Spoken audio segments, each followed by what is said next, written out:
cook potatoes in the Instant Pot. It really is a quick and easy way to do potatoes, a carefree way. You don't actually even have to be at the stove and watch the potatoes. You can literally put them into the Instant Pot and walk away until it's done. Really simple, really easy, and that is what we're going to look at today. Okay, without further ado, let's have a look at it. So what I've done is I've washed and peeled my potatoes and I've chopped them up into little pieces. And once I'm done with that, I'm going to put them in the Instant Pot and submerge it in water. And I'm going to make sure that the water covers the potatoes, but is not too much water. So it's just covering the potatoes. Now, when you look at the lid of the Instant Pot, you'll see a seal, and then you'll see a little red button there, which is the pressure indicator. So I'm going to put on my lid, and I'm going to turn the lid to close it, and then I'm going to take the seal, and I'm going to make sure that it's sealed to the seal position, and I'm going to set it to 8 minutes. And I'm just going to walk away. What I will do is just check that it has reached its pressure. So the Instant Pot is on at the moment, and once it reaches pressure, it is going to beep and then start counting down from 8 minutes. There we go. And now it's going to count down.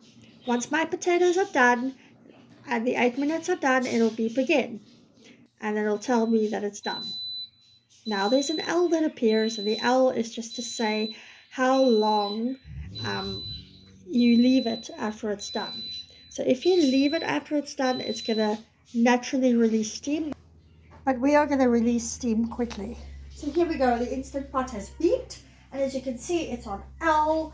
The L is going to start counting upwards again, 1, 2, 3, 4, 5. But for our purposes, we're going to steam vent this. So I am going to turn it so that you can see what is going to happen. I'm going to pop this out, and the little red bell will go down once it's released all the pressure.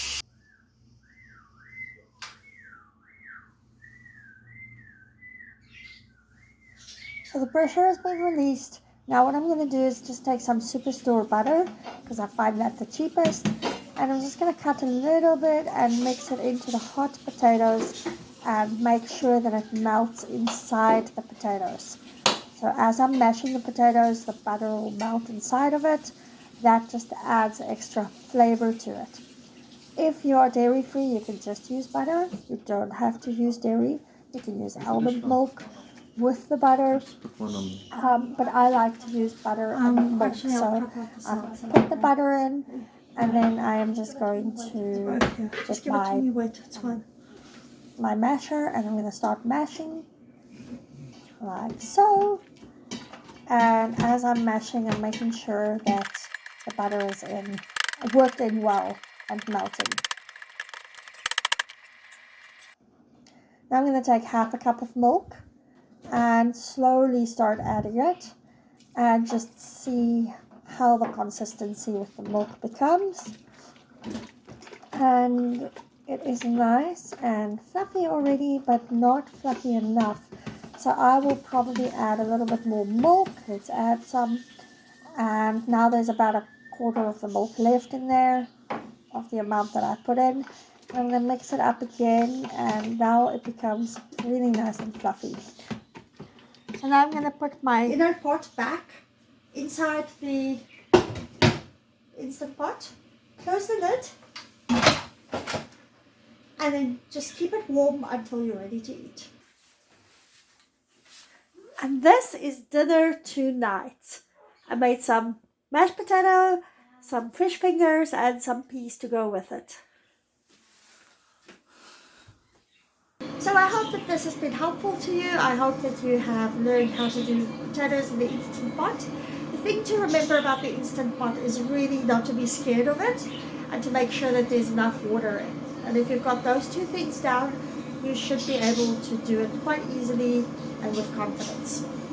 Okay, so like my video. If you liked it, please like it, and then subscribe at the bottom. And I've also put some links at the bottom to my website and to an Instant Pot you can buy off Amazon. Okay, until next time, see you again.